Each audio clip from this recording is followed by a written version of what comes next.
ನಮಸ್ಕಾರ ಪ್ರಿಯ ವೀಕ್ಷಕರೇ, KG news India ವಾಹಿನಿಯಲ್ಲಿ ತಮಗೆಲ್ಲ ಸ್ವಾಗತ ಸುಸ್ವಾಗತ. ಮುಖ್ಯಾಂಶಗಳು: ಸಾವಿನೊಂದಿಗೆ ಹೋರಾಡುತ್ತಿರುವ ಪತ್ರಿಕಾ ವಿತರಕರ ಒಕ್ಕೂಟದ ರಾಜ್ಯಾಧ್ಯಕ್ಷರಾದ ಶಂಭುಲಿಂಗ ಅವರು ದಶಕಗಳಿಂದ ಬೆಳ್ಳಂಬೆಳಗ್ಗೆ ಮನೆ ಮನೆಗೆ ಪತ್ರಿಕೆಗಳನ್ನು ತಲುಪಿಸುವ ಮೂಲಕ ಸಮಾಜದ ಕಣ್ಣುಗಳನ್ನು ಜಾಗೃತಗೊಳಿಸುತ್ತಿದ್ದ ಅಕ್ಷರ ಲೋಕದ ಶ್ರಮಜೀವಿ, ಕರ್ನಾಟಕ ರಾಜ್ಯ ಪತ್ರಿಕಾ ವಿತರಕರ ಒಕ್ಕೂಟದ ರಾಜ್ಯಾಧ್ಯಕ್ಷ ಶಂಭುಲಿಂಗ ಅವರು ಇಂದು ವಿಧಿಯ ಕ್ರೂರ ಆಟಕ್ಕೆ ಸಿಲುಕಿ ಆಸ್ಪತ್ರೆಯ ಹಾಸಿಗೆಯ ಮೇಲೆ ಮೌನಿಯಾಗಿದ್ದಾರೆ. ಅಪರೂಪದ ಜಿಬಿ ಸಿಂಡ್ರೋಮ್ ಎಂಬ ನರಸಂಬಂಧಿ ಕಾಯಿಲೆಯಿಂದ ದೇಹದ ಸ್ವಾಧೀನ ಕಳೆದುಕೊಂಡಿರುವ ಇವರು ಬೆಂಗಳೂರಿನ ವಿಕ್ರಮ್ ಮಣಿಪಾಲ್ ಆಸ್ಪತ್ರೆಯಲ್ಲಿ ಸಾವು ಬದುಕಿನ ನಡುವೆ ಹೋರಾಟ ನಡೆಸುತ್ತಿದ್ದಾರೆ. ಪತ್ರಿಕೋದ್ಯಮದ ಅತಿ ದೊಡ್ಡ ಕೊಂಡಿಯಂತಿರುವ ಒಬ್ಬ ವಿತರಕ ಇಂದು ಮರಣಶಯ್ಯೆಯಲ್ಲಿರುವಾಗ 100 ವರ್ಷಗಳ ಇತಿಹಾಸವಿರುವ ದೊಡ್ಡ ಮಟ್ಟದ ಪತ್ರಕರ್ತ ಸಂಘಟನೆಗಳು ಕಷ್ಟದ ಕಾಲದಲ್ಲಿ ನೆರವಿಗೆ ಬರಬೇಕೆಂದು ಮನವಿ ಮಾಡಿದ್ದಾರೆ.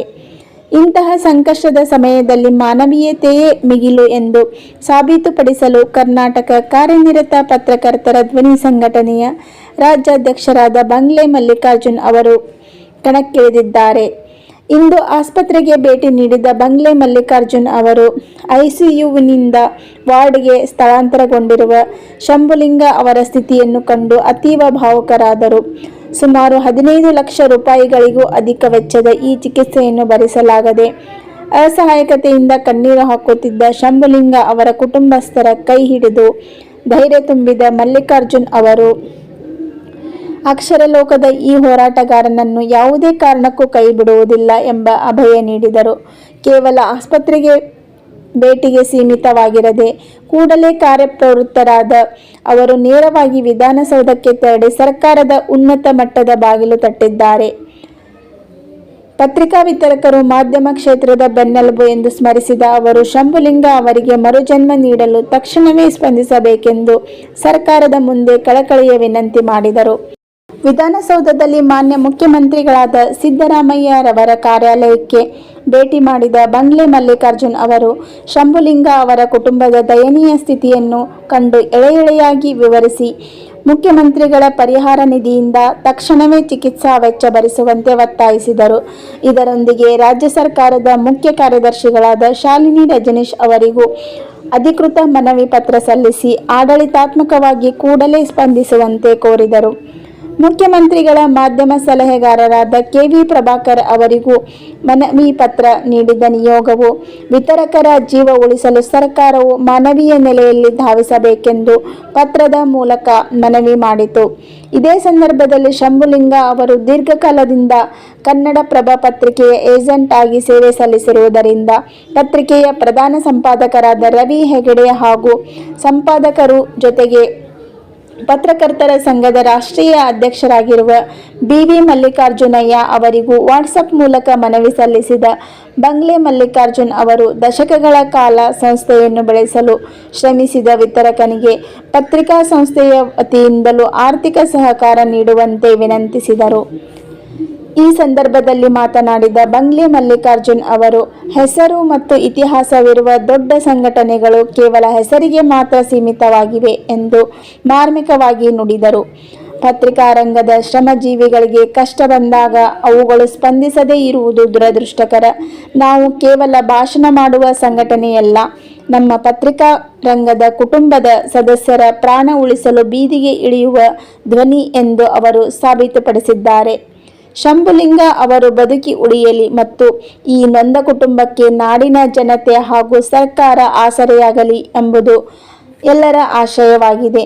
ವರದಿ ಬಂಗ್ಲೆ ಮಲ್ಲಿಕಾರ್ಜುನ್, ಕೆಜೆ ನ್ಯೂಸ್ ಇಂಡಿಯಾ ವಾಹಿನಿ, ಬೆಂಗಳೂರು.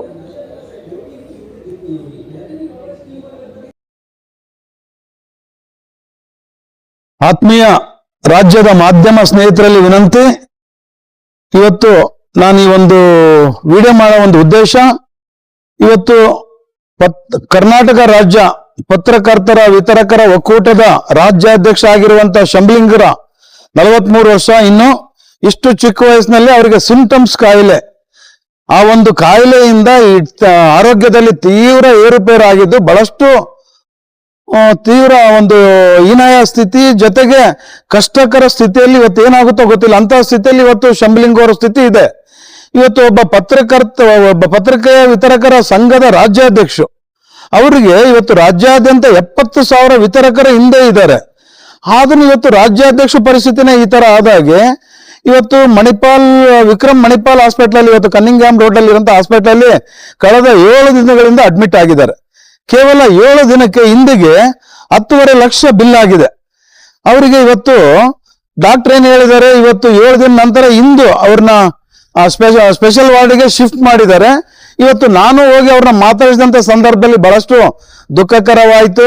ಒಬ್ಬ ಮಧ್ಯಮ ವರ್ಗದ ಜನ ಇಡೀ ರಾಜ್ಯದ ಪತ್ರಕರ್ತರ ಹಾಗೂ ಪತ್ರಿಕೆಗೆ ಸಂಬಂಧಪಟ್ಟಂಗೆ ವಿತರಕರಾಗಿ ಒಂದು ಕನ್ನಡಪ್ರಭ ಪತ್ರಿಕೆಯ ಏಜೆಂಟರಾಗಿ ಕೆಲಸ ಮಾಡಿದ್ರು ಕೂಡ ಇವತ್ತು ಯಾರು ಅವರಿಗೆ ಬೆನ್ನೆಲುಬಾಗಿ ಬೆಂಗಾವಲಾಗಿ ನಿಲ್ತಾ ಇಲ್ಲ. ಇಂಥ ಕಷ್ಟ ಸಮಯದಲ್ಲಿ ಯಾರು ಬರ್ತಾ ಇಲ್ಲ ಕೂಡ.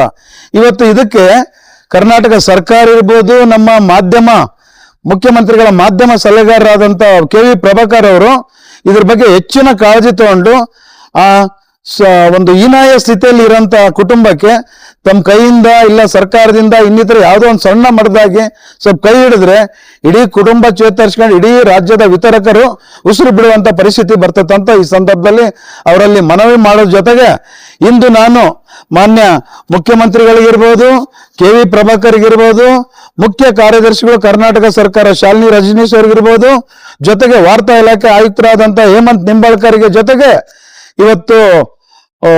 ಇವತ್ತೇನು ಕನ್ನಡಪ್ರಭದಲ್ಲಿ ಏನು ಇವತ್ತು ಬೆಂಗಳೂರಿನ ಮಹಾಲಕ್ಷ್ಮಿ ಲೇಔಟ್ನ ಏಜೆಂಟರಾಗಿರುವಂತ ಶಂಬ್ಲಿಂಗ್ರವರು ರಾಜ್ಯದ ಅಧ್ಯಕ್ಷರ ಜೊತೆಗೆ ಒಂದು ಕನ್ನಡಪ್ರಭಕ್ಕೆ ಏನ್ ಸೇವೆ ಸಲ್ಲಿಸ್ಬಿಟ್ಟು ನಿರಂತರ ತಮ್ಮ ಜೀವನನ ಕನ್ನಡಪ್ರಭ ಒಂದು ಏಜೆಂಟ್ಗಾಗಿ ಮುಡಿಪಾಗಿಟ್ಟಿದ್ದಾರೆ.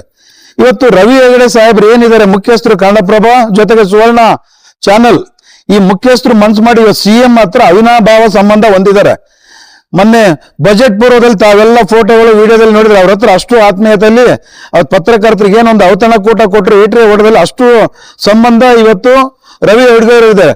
ಇವತ್ತು ಮಾನ್ಯ ಮುಖ್ಯಮಂತ್ರಿಗಳ ಗಮನಕ್ಕೆ ತಂದು ಏನೋ ಒಂದು ಸಹಾಯ ಮಾಡಬೇಕು ಅಂದ್ಬಿಟ್ಟು ಈ ಮುಖಾಂತರ ರವಿ ಹೆಗಡೆಯವರಲ್ಲಿ ನಾವು ಮನವಿ ಮಾಡೋ ಜೊತೆಗೆ ದೊಡ್ಡ ಮಟ್ಟದ ಸಂಸ್ಥೆ ಆಗಿರೋ ನಿಮ್ಮಲ್ಲೇ ಕರ್ತವ್ಯ ನಿರ್ವಹಿಸ್ತಿರುವಂತ ನಮ್ಮ ಶಂಬ್ಲಿಂಗ್ ಅವರಿಗೆ ನಿಮ್ಮ ಸಂಸ್ಥೆಯಿಂದನೂ ಒಂದು ಸ್ವಲ್ಪ ಹೆಲ್ಪ್ ಮಾಡಿ, ಅದ್ರಲ್ಲಿ ತಪ್ಪೇನಿದೆ.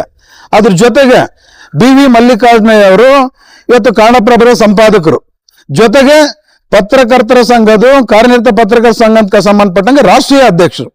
ಇವರು ಗಮನಕ್ಕೂ ಇದೆ, ರವಿ ಹೆಗಡೆಯವ್ರ ಗಮನಕ್ಕೂ ಆಲ್ರೆಡಿ ಅವರ ಪದಾಧಿಕಾರಿಗಳು ಪ್ರಶಾಂತ್ ಇರ್ಬೋದು ಇನ್ನಿತರು ತಂದಿದ್ದಾರೆ ಈಗ ಆಲ್ರೆಡಿ.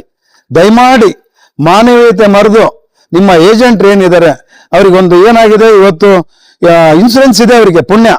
ಇವತ್ತು ಇನ್ಸೂರೆನ್ಸ್ ಅಲ್ಲಿ 70% ಮಾತ್ರ ಅವರಿಗೆ ಕ್ಲೇಮ್ ಆಗಿ ಒಂದು 7-8 ಲಕ್ಷ ಮಾತ್ರ ಆಸ್ಪತ್ರೆಗೆ ಹಾಕಿಬಿಟ್ಟು ಉಳಿದಂತ ಒಂದು 6-7 ಲಕ್ಷ ನಗದು ಕಟ್ಟಿದ್ರೆ ಮಾತ್ರ ಅವರಿಗೆ ಟ್ರೀಟ್ಮೆಂಟ್ ನಡೀತಾ ಇದೆ. ಅಂತ ಒಂದು ಪರಿಸ್ಥಿತಿಯಲ್ಲಿ ಆ ಕುಟುಂಬ ಇದೆ. ದಯಮಾಡಿ ಕೈ ಜೋಡಿಸಿ ನೀವೆಲ್ಲ ಏನಿದೆ ಸ್ವಲ್ಪ ಸಹಾಯ ಅಸ್ತ್ರ ಆಗ್ಲೇಬೇಕಂದು ಈ ಸಂದರ್ಭದಲ್ಲಿ ನಾನು ಮನವಿ ಮಾಡೋದ್ರ ಜೊತೆಗೆ ಮತ್ತೊಂದು ಪ್ರಮುಖ ವಿಚಾರ ಏನಪ್ಪಾ ಅಂತಂದ್ರೆ ತಮ್ಮ ಗಮನಕ್ಕೆ ತರೋದು, ಇವತ್ತು ವಿತರಕರ ಪರಿಸ್ಥಿತಿ ಹಿಂಗಾಯ್ತಂದ್ರೆ ಇವತ್ತು ಪತ್ರಿಕಾ ವರದಿಗಾರರು ಇವತ್ತು ಸರ್ಕಾರಕ್ಕೆ ನಾನು ಸುಮಾರು ಸಲ ಲೆಟರ್ ಬರ್ದಾಗೆ ಮಾನ್ಯ ಮುಖ್ಯಮಂತ್ರಿಗಳು ಏನ್ ಹೇಳ್ತಾರೆ, ದಯಮಾಡಿ ಜೀವ ವಿಮೆ ಏನಿದೆ, ಇನ್ಸೂರೆನ್ಸ್ ಏನಿದೆ ಸರ್ಕಾರದಿಂದ ಆದ್ರೂ ಒದಗಿಸಿ ಸ್ವಾಮಿ ಅಂತ ನಾನು ಒಂದು ಲೆಟರ್ ಹಾಕಿದ್ರೆ ಅದಕ್ಕೊಂದು ಉತ್ತರ ಕೊಟ್ಟು ನನಗೆ ಲೆಟರು ಕಮಿಷನರು ಹಾಕಿದರೆ CM ಆಫೀಸಿಂದ ಬಂದಿದೆ. ಇದು ನಮ್ಮ ಜವಾಬ್ದಾರಿ ಅಲ್ಲ, ಪತ್ರಿಕೆಯ ಸಂಪಾದಕರ ಜವಾಬ್ದಾರಿ ಅಂತ ಹೇಳ್ತಾರೆ. ನಿಜ, ಈ ಪತ್ರಿಕೆ ಸಂಪಾದಕರ ಜವಾಬ್ದಾರಿ ಅಂದ್ರೆ ಇವತ್ತು ಮಾಧ್ಯಮ ಪಟ್ಟಿಯಲ್ಲಿ 1,000 ಮೇಲ್ಪಟ್ಟು ಪತ್ರಿಕೆಗಳು ಇದಾವೆ. ಇವತ್ತು ಸಾವಿರಾರು ಜನ ಆ ಪತ್ರಿಕೆಯಲ್ಲಿ ಕೆಲಸ ಮಾಡ್ತಾರೆ ವರದಿಗಾರರಾಗಿ. ಇವತ್ತು ಯಾಕೆ ಕಾರ್ಮಿಕ ಇಲಾಖೆಯಿಂದ ಕಾನೂನು ಚಾಟಿ ಯಾಕೆ ಸರ್ಕಾರ ಬೀಸ್ತಾ ಇಲ್ಲ ನೀವು ಮಾಲೀಕರಿಗೆ? ಇವತ್ತು ಸಂತೋಷ್ ಲಾಡ್ ಅವರು ಬೇಕಾದಷ್ಟು ಪ್ರಚಾರದಿಂದ ಆ ಮಟ್ಟದಾಗಿ ಹೇಳಿಕೆ ಕೊಟ್ಕೊಂಡ್ಬಿಟ್ಟು ಬಿಲ್ಡಪ್ ತಗೊಂತಾರೆ.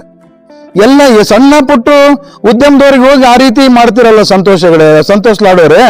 ಇವತ್ತು ಪತ್ರಕರ್ತರು ಬೇಕಾದಷ್ಟು ಉದ್ಯಮಗಳು ಮಾಡಿದ್ದಾರೆ, ಯಾಕೆ ಅವ್ರಿಗೆ ಕಾರ್ಮಿಕ ಕಾನೂನುಗಳು ಅನುಷ್ಠಾನ ಮಾಡಕ್ ನಿಮಗೆ ಧೈರ್ಯ ಇಲ್ವಾ?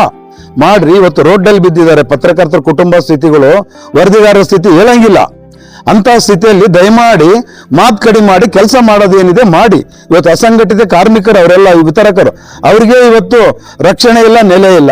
ಇನ್ನು ಪತ್ರಕರ್ತರು ವರದಿಗಾರ ಸ್ಥಿತಿ ಅಂತ ಹೇಳಂಗಿಲ್ಲ. ಅಂತ ಸ್ಥಿತಿಯಲ್ಲಿ ಇವತ್ತು ನಾವು ಬದುಕ್ತಾ ಇದೀವಿ. ದಯಮಾಡಿ ಎಚ್ಚೆತ್ಕೊಂಡು ಏನೈತೆ ಒಂದು ಮಾನವೀಯತೆ ಮೆರೆಂತ ಕೆಲಸ ಮಾನ್ಯ ಮುಖ್ಯಮಂತ್ರಿಗಳಿಂದ, ಜೊತೆಗೆ KV ಪ್ರಭಾಕರ್ ಅವರಿಂದ, ಸಂತೋಷ್ ಲಾಡ್ ಅವರಿಂದ, ಜೊತೆಗೆ ಇವತ್ತೇನು ನಾನು ರವಿ ಹೆಗಡೆ ಸಾಹೇಬರಿಗೆ ಮತ್ತೊಮ್ಮೆ ಕಳಕಳಿ ವಿನಂತಿ, ದಯಮಾಡಿ ಆ ಕುಟುಂಬಕ್ಕೆ ಒಂದು 5-6 ಲಕ್ಷದ ಅವಶ್ಯಕತೆ ಇದೆ. ಎಲ್ಲೋ ಒಂದ್ ಕಡೆ CMಗೆ ಹೇಳ್ತಿರೋ, ಇಲ್ಲ ನಿಮ್ ಸಂಸ್ಥೆ ಮಾಡ್ತಿರೋ, ಇಲ್ಲ ಮತ್ತೊಬ್ಬರಿಗೆ ಹೇಳ್ತಿರೋ, ದಯಮಾಡಿ ಮಾಡಿ ಸ್ವಾಮಿ. ಬಿ ಮಲ್ಲಿಕಾರ್ಜುನ ಅವರೇ, ನೀವು ರಾಷ್ಟ್ರೀಯ ಅಧ್ಯಕ್ಷರು, ಇಡೀ ಪತ್ರಕರ್ತ ಸಂಘ ಹಿತ ಕಾಯ್ಬೇಕಾದವರು. ನಿಮ್ಮ ಪತ್ರಿಕೆಗೆ ಸಂಬಂಧಪಟ್ಟಂಗೆ ಹಗಲಿರುಳು ದುಡಿದ್ಬಿಟ್ಟು ಏಜೆಂಟ್ರಾಗಿ ಕೆಲಸ ಮಾಡ್ತಾ ಇದ್ದಾರೆ ಶಂಭುಲಿಂಗ ಅವರು. ಇನ್ನು 43 ವರ್ಷ ಅಂತವ್ರು ಇದಾರಂತ ಗೊತ್ತಿದ್ದನು. ದಯಮಾಡಿ ಹೋಗಿ ಅವ್ರನ್ನ ವಿಚಾರಣೆ ಮಾಡಿಬಿಟ್ಟು ಏನ್ ಸಾಧ್ಯ ಐತೆ ಒಂದ್ ಸ್ವಲ್ಪ ಹೆಲ್ಪ್ ಮಾಡಂತದ್ ಕಲೀರಿ. ಇಲ್ಲಾಂದ್ರೆ ಆ ಕುಟುಂಬ ರೋಟಿ ನೋಡಿ, ಅವರು ಇನ್ನೊಂದು 3-4 ಅಕಸ್ಮಾತ್ ಡಿಸ್ಚಾರ್ಜ್ ಆದ್ಮೇಲೆ 3-4 ತಿಂಗಳು ರೆಸ್ಟ್ ಬೇಕು. 4ರಿಂದ 6 ತಿಂಗಳು ಏನು ಮಾಡಕ್ಕಾಗಲ್ಲ. ಇವಾಗ ಇದರಿಂದನೇ ಬದುಕ್ತಿರೋ 8 ಮಕ್ಕಳು ಸ್ಥಿತಿ ಏನ್ರಿ? ಉಪವಾಸ ಇರ್ಬೇಕಾ? ರೋಡಲ್ಲಿ ಬೀಳ್ಬೇಕಾ? ಅದ್ರ ನಂತರ ಪೂರ್ತಿ ಇವಾಗಿರೋಂಥ ಸ್ಥಿತಿ ಅವ್ರು ಆಗಕ್ ಸಾಧ್ಯನೇ ಇಲ್ಲ. ಈ ದೃಷ್ಟಿಯಲ್ಲಿ ಇಟ್ಕೊಂಡು ದಯಮಾಡಿ ಶಾಶ್ವತ ಪರಿಹಾರ ಏನಿದೆ ಆ ನಿಟ್ಟಿನಲ್ಲಿ ಮಾಡಿ ಅನ್ನೋ ಒಂದು ಇದಕ್ಕೆ ನಿಮ್ಮಲ್ಲಿ ಮನವಿ. ಜೊತೆಗೆ ಇವಾಗ ಇವತ್ತೇನಿದೆ ಕಾರ್ಮಿಕ ಕಾನೂನು ಅನುಷ್ಠಾನಕ್ಕೆ ಏನಿದೆ ಇನ್ಮೇಲೆ ನಿರಂತರ ನನ್ನ ಹೋರಾಟ ಸಾಗ್ತತೆ. ಜೊತೆಗೆ ಇವತ್ತು ಪತ್ರಕರ್ತರ ರಕ್ಷಣಾ ಕಾಯ್ದೆ ಇರ್ಬೋದು, ಅದ್ರ ಜೊತೆಗೆ ಇವತ್ತೇನು ಬಸ್ ಪಾಸ್ ಇನ್ನಿತರ ಏನಿದಾವಲ್ಲ, ಆದಷ್ಟು ಶೀಘ್ರ ಕರ್ನಾಟಕ ಸರ್ಕಾರಕ್ಕೆ, ಕೇಂದ್ರ ಸರ್ಕಾರಕ್ಕೆ ಒಂದು ಮನವಿ ಸಲ್ಲಿಸೋದು. ಅದಕ್ಕೆ ಉತ್ತರ ಏನಂತ ಬಂದು ನೋಡಿದ್ಮೇಲೆ ಹೈಕೋರ್ಟ್ ಹಾಗೂ ಸುಪ್ರೀಂ ಕೋರ್ಟ್ ಅಲ್ಲಿ ರಿಟ್ ಫೈಲ್ ಮಾಡೋದ್ರ ಮುಖಾಂತರ ಇಡೀ ನಮ್ಮ ಧ್ವನಿ ಬಂಗ್ಲೆ ಮಲ್ಲಿಕಾರ್ಜುನ್ ಏನಂತ ರಾಜ್ಯದಲ್ಲಿ ನಾನು ಖಂಡಿತ ಮಾಡೋವರಿಗೂ ವಿಶ್ರಮಿಸೋದಿಲ್ಲ. ಹಗಲು ರಾತ್ರಿ ನನ್ನ ಹೋರಾಟ. ಇನ್ನು ನಾನು ಬಂದಿರೋದು ಕೇವಲ 3 ವರ್ಷ. ಇವತ್ತು 100 ವರ್ಷ ಇತಿಹಾಸ ಇರೋಂಥ ಸಂಘದ ಕೈಲಿ ಇವತ್ತು ಏನು ಮಾಡೋಕ್ಕಾಗಿಲ್ಲ. ಒಂದು ಸಣ್ಣ ಬಸ್ ಪಾಸು ಕೊಡ್ಸೋಕ್ಕಾಗಿಲ್ಲ, ವಿಧಾನಸೌಧ ವಿಕಾಸಸೌಧ ಎಂಟ್ರಿ ಮಾಡ್ಸೋಕ್ಕಾಗಿಲ್ಲ, ಕಾರ್ಮಿಕ ಕಾನೂನುಗಳು ಅನುಷ್ಠಾನ ಮಾಡ್ಸೋಕ್ಕಾಗಿಲ್ಲ. ಜೊತೆಗೆ